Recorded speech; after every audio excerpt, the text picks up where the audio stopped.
وقت تو 1 گھنٹے کا ہی ہوتا ہے. آج میں آپ سے کچھ زیادہ وقت مانگنا چاہتا ہوں اور اس کی خاص کیفیت ہے. اس کا تعلق کچھ میرے جذبات سے ہے.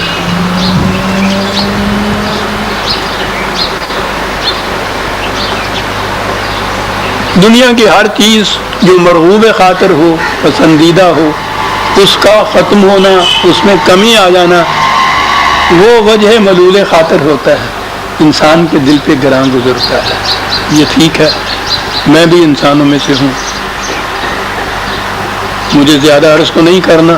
یہ متاع حیات، یہ سرمایہ زندگی اللہ کا احسان ہے. مجھے کبھی اتنا میسر نہیں آیا، یا میں نے کبھی اتنا حاصل کرنے کی کوشش نہ کی کہ جو اتنا فراواں ہو کہ اس میں کمی مجھے وجہ ملول ہو. ادارے کے مطابق وہ دیتا گیا. مرغوب خاطر چیزیں میری، ذوق لطیف جو تھا اس کی تسکین کے لیے فنون لطیفہ کی چیزیں، ان میں کمی اور ختم کا سوال نہیں پیدا ہوتا. وہ اپنے اندرونی جذبات کے نسبت سے ان چیزوں کے اندر کشش ہوتی ہے، وہ بھی بات نہیں. میرے لیے اس کائنات میں مرغوب ترین متاع حیات خدا کی کتاب تھی، اور محبوب ترین ہستی اس کتاب کا لانے والا نبی اکرم صلی اللہ علیہ وسلم. اب اس وقت میں قرآن کی بات کرتا ہوں، 2 منٹ کے بعد حضور کی بات بھی کروں گا صلی اللہ علیہ وسلم. قرآن کریم کی صورت یہ ہے کہ یہ ایک بحر بے کراں ہے، ایک ایسی ندی، ازل اس کے پیچھے، ابد سامنے، نہ حد اس کے پیچھے نہ حد سامنے.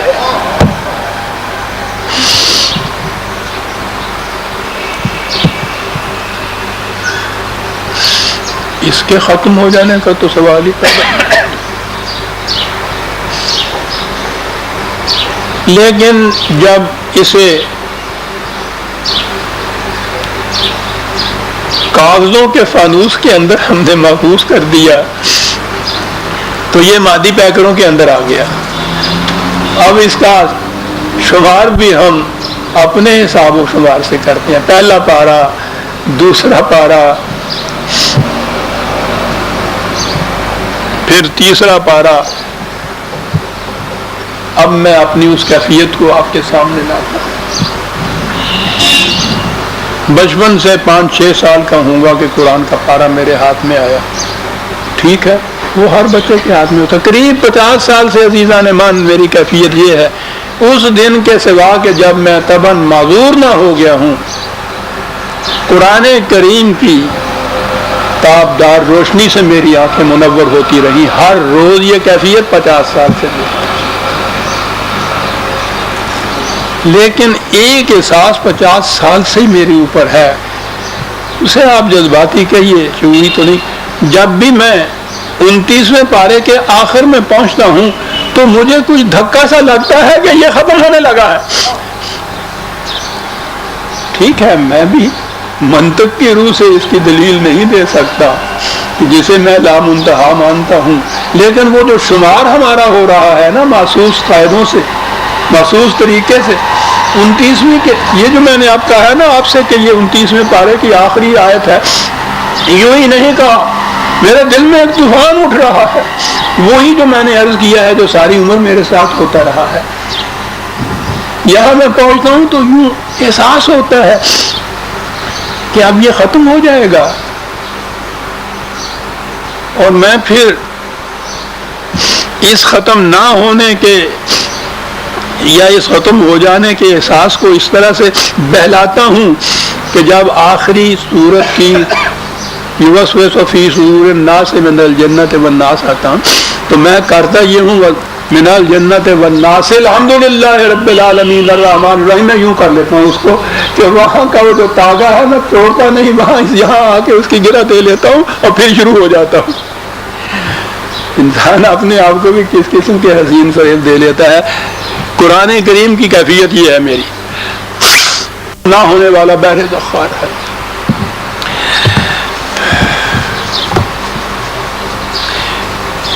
یہ کیفیت میری، اور زیادہ شدت کے ساتھ ابھری ایک اور مقام پر. میں نے معارف القرآن کا سلسلہ شروع کیا. پہلے اس کا نام معارف القرآن تھا، بعد میں الگ الگ جلدوں کے الگ الگ نام آئے، اور اس میں حضرات انبیاء کرام علیہم السلام کی داستان جلیلہ مسلسل چلی آ رہی تھی. پہلے وہ جوئے نور آئی، وہ حضرت نوح علیہ السلام سے لے کے غالباً حضرت شعیب تک ہیں. پھر وہ برق طور آئی، حضرت موسیٰ علیہ السلام سے آگے کا سلسلہ ہے. پھر شعلہ مستور آئی، حضرت عیسیٰ علیہ السلام کی زندگی کا. اب وہاں یہ جو پیچھے سلسلہ چلا آ رہا تھا، جب میں نے وہ ختم کیا ہے ان کی داستان کو، آخری واقعے، تو وہ ایسا محسوس ہے جیسے 29ویں پارے کی آخری آیت ہے. وہ سلسلہ جو ختم ہوا، آگے جو شروع ہونا تھا اس کا تو پوچھو نہیں، اس کی جلالت مرتبت. لیکن یہ چیز کہ یہ سلسلہ جو ہے اتنا سلسلہ دراز، وہ اب ختم ہو رہا ہے، تو ایک احساس تھا. میں نے اس مقام پہ پہنچ کر شعلہ مستور میں اپنے ان جذبات کا اظہار کیا ہے.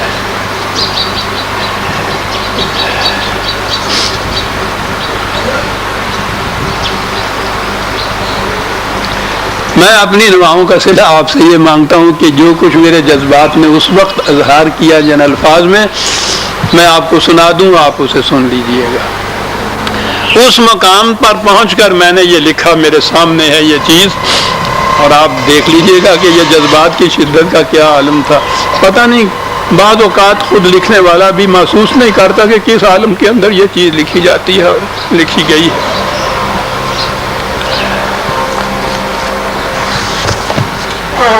میں نے لکھا تھا، طائران حزیرہ قدس کا وہ کاروان شوق جو صبح ازل جھلملاتے تاروں کی سکوت افزا شبنمی چھاؤں میں جانب منزل روانہ ہوا تھا.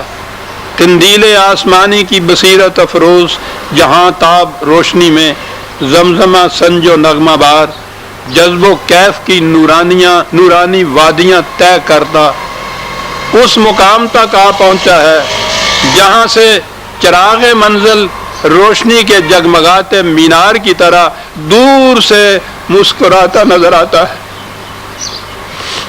چراغ منزل آپ نے سمجھ لیا کہ میں نے کس کو کہا. وہ مقام جہاں اس مقصد عظیم کی تکمیل ہوگی جس کے لیے خاک کے ذرے مختلف ارتقائی ادوار طے کر کے پیکر آدم میں متشکل ہوئے، اور یہ پیکر آب و گل مقام شرف و مجد انسانیت کی طرف رواں دواں زیادہ پیما ہوا.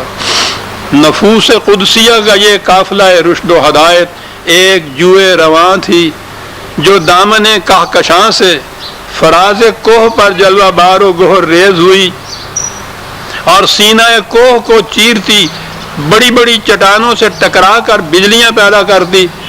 آپ اندازہ لگا لیجئے جو کشمکش حق و باطل کی ہو رہی تھی کس انداز سے اس میں میں نے عرض کیا ہے. اللہ کا یہ فضل تھا. ہاں، سینہ کوہ کو چیرتی بڑی بڑی چٹانوں سے ٹکرا کر بجلیاں پیدا کرتی، سرود زندگی کو اپنی لہروں کے آغوش میں پرورش دیتی. داخل دشت و صحرا ہوئی. گوئٹے کا ایک نظم ہے محمد صلی اللہ علیہ وسلم. اقبال نے اس کا ترجمہ کیا ہے اپنے ہاں فارسی زبان میں. نعت کی دنیا میں میرے نزدیک اس سے بلند مقام شاید ہی کسی کو نصیب اور ہوا ہو. اقبال نے اپنے ہاں بھی لکھا ہے، گوئٹے جو کہہ گیا ہے وہ عجیب حقائق کی دنیا ہے، میں اس کا ترجمہ نہیں کر سکتا. اس نے لکھا ہے کہ در خواب ناز بود با گہوارہ صحاب محمد صلی اللہ علیہ وسلم. یہ ہیں وہ لوگ جن کی آنکھیں پا لیتی ہیں کہ یہ کیا مقام تھا اور یہ کیا ہستی تھی. در خواب ناز بود با گہوارہ صحاب وا کرد چشم شوق با آغوش کوہسار. فاران کی چوٹیوں کے اوپر آ کر آنکھ کھلی. از سنگ ریزہ نغمہ کشاید خرام او. اس کی رفتار پتھروں کے ریزوں سے نغمے پیدا کرتی ہوئی چلی آ رہی تھی. اللہ اکبر. سیمائے ہو کیوں آئینہ بے رنگ و بے غبار، اس کی پیشانی جلوت بار بے رنگ و بے غبار، زی بحر بے کرانہ چے مستانہ میرآباد، اس بے قرار سمندر کے اندر وہ لہر کس قدر مستانہ انداز سے چلی آ رہی ہے۔ در خود یگانہ در خود یگانہ از ہمہ بیگانہ میرآباد، اپنی ذات کے اندر بے قرار، دوسروں سے بیگانہ رہا۔ میں نے دیکھا کہ یہ مست خرام جوئے بار دشت و صحرا میں زمین صالحہ کو لالا زاروں میں تبدیل کرتی اور خس و خاشاک اور ہر کشت زبون حاصل کو اپنی موجوں کی لپیٹ میں بہاتی آگے بڑھتی گئی۔ انبیاء کرام کی داستان کا سلسلہ گاہ اپنی سکوت افزار روانیوں سے سبزۂ نو دمیدہ کا منہ چومتی اور جھکی ہوئی شاخوں کو آئینہ دکھاتی، اور گاہ کف بر دہاں طغیانیوں سے بڑے بڑے سرکش و تناور درختوں کو جڑ سے اکھیڑتی۔ محمد الرسول اللہ والذین معہ اشداء علی الکفار رحماء بینہم، این و آن سے بے نیاز، ماحول سے مستغنی، گرد و پیش سے غیر متاثر، اپنی خودی میں مست، انسانوں کے خود ساختہ قوانین و ضوابط سے بے رخی برتتی اور صرف اس قانون سرمدی کا اتباع کرتی جس کے تابع زندگی بسر کرنے کے لیے اس کی تخلیق ہوئی تھی، جانب منزل بڑھتی گئی۔ گوئٹے کہتا ہے کہ دریائے پر خروش ز بندو شکن گذشت، شداء الکفار، دریائے پر خروش ز بندو شکن گذشت، از تنگ نائے وادیو کوہ دمن گذشت۔ ان گھری ہوئی وادیوں کے اندر سے چیرتی ہوئی گزری ہوئی یکساں چو سیل کردہ نشیب و فراز رہا۔ مساوات محمدی، پانی کا کام یہی ہے، جہاں وہ گڑا ہوتا ہے اس کو بھی بھرتا ہے، جہاں فریز ہوتا ہے اس کے اوپر سے اس کی سطح ہموار ہوتی ہے۔ کہنے لگے کہ یہ جو تھی تعلیم محمدی، یہ اس طرح سے نشیب و فراز کی سطح کو ہموار کرتی ہوئی، طبقات کو مٹاتی ہوئی آگے بڑھتی گئی۔ از کاخ شاہ و بارہ و کشت و چمن گذشت، اس نے نہ تو بادشاہوں کی طرح خراج معصول کیا کسی سے، نہ کسی باغبان کی طرح اپنا حصہ ان کی محنتوں سے اور چمن کے پھلوں سے مانگا۔ بے تاب و تند تیز و جگر سوز و بے قرار، کیا کہوں میں اس نات، بے تاب و تند و تیز و جگر سوز و بے قرار، در ہر زمان بتازہ رسید از کوہن گذشت۔ دور کوہن میں جو چیزیں شکستہ ہو چکی ہوئی تھی ان کو چھوڑتے ہوئے جدید دنیا کی منزلیں طے کرتے ہوئے آگے بڑھتا گیا۔ زی بحر بے کرانہ چے مستانہ میرآباد، در خود یگانہ از ہمہ بیگانہ میرآباد۔ اور میں نے پھر دیکھا کہ یہ قافلہ رشد و ہدایت، یہ کاروان نور و نکہت ہر ناقہ بے زمام کو دعوت قطار دیتا اور ہر رہروے سفر حیات کی تقدیروں کی پردہ کشائی کرتا اس مقام تک آ پہنچا ہے جہاں آثار منزل نکھر کر سامنے آ گئے ہیں۔ تکمیل سفر کی ہنگامہ خیز مسرت اور حصول منزل کی مسرت انگیز کیفیت کا اندازہ ہم شکستہ پاک کیا لگا سکتے ہیں، نہ جن کے قدم آشنائے جادہ، نہ آنکھیں شناسائے منزل۔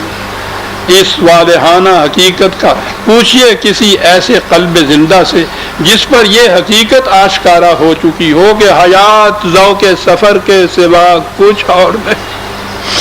یہ کیف، یہ راحلہ شوق اس وقت میقات میں آ پہنچا ہے۔ مجھے خوشی مسرت ہے اور فخر ہے اپنی اس تشبیہ پر۔ میقات آپ کو معلوم ہے کہ حج کے لیے جب جاتے ہیں تو کعبے سے دور کچھ فاصلے پر، کچھ یہاں کچھ وہاں، وہ وہاں ایسے نشانات ہیں مقامات کے کہ جہاں پہنچ کر پھر احرام کا جامہ پہنا جاتا ہے، کپڑے اتارے جاتے ہیں، تو وہ در حقیقت تیاری ہوتی ہے حرم تک پہنچنے کی۔ وہ میقات ہوتا ہے، وہ وعدہ ہوتا ہے، وہ مقام ہوتا ہے کسی کے ملنے کا، جہاں کوئی کہہ گیا ہو کہ یہاں کھڑے رہنا، ہم آئیں گے یہاں تمہارے لیے۔ کیا بات ہے اس لفظ کی صاحب،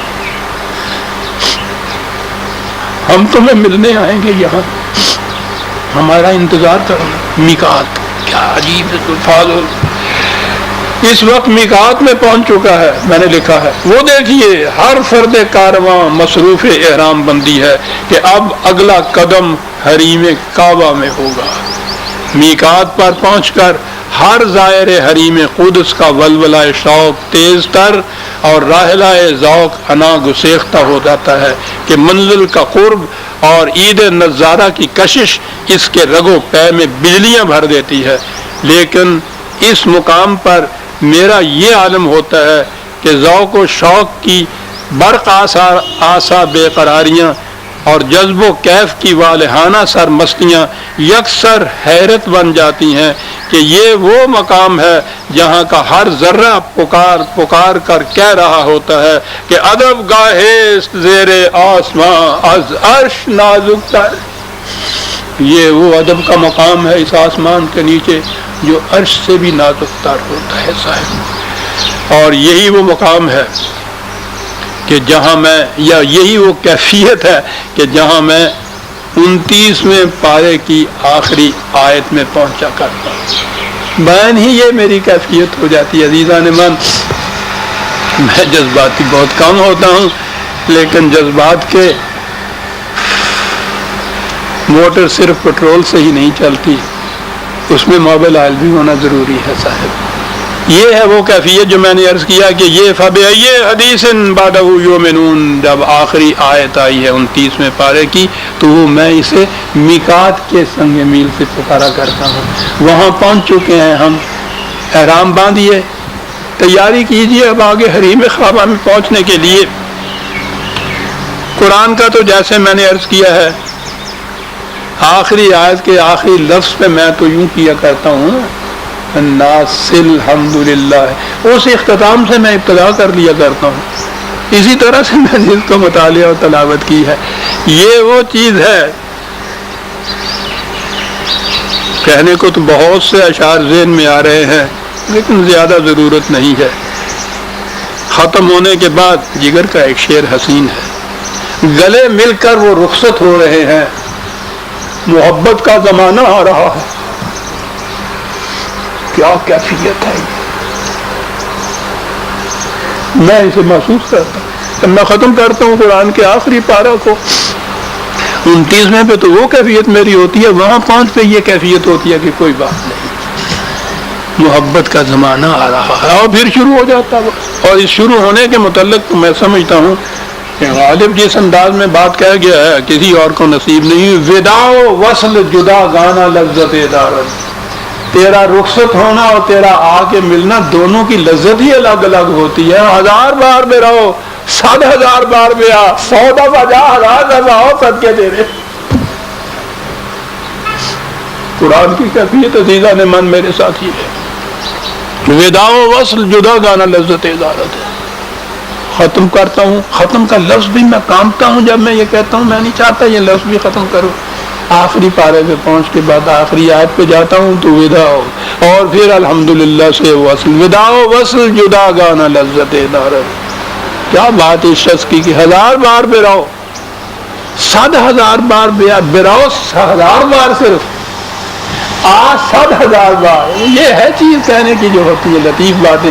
100,000 بار قرآن کو جب یوں ودا کیا جاتا ہے میں کہوں گا تو اس کے بعد اس کا آنا جو ہوتا ہے وہ ایک نئی دنیا کے دروازے کھولتا ہوا آتا ہے. 50 برس ہو گئے عزیزان من. اتنی چھوٹی سی کتاب ہے کہ اندر میرے اب میں نے وہ لگا دیا ہے. ایک قطعہ ہے اتنا بڑا فریم کیا ہوا رکھا ہوا مصر میں، اس ایک کے اندر سارا قرآن لکھا ہوا ہے. اتنی چھوٹی سی کتاب ہے.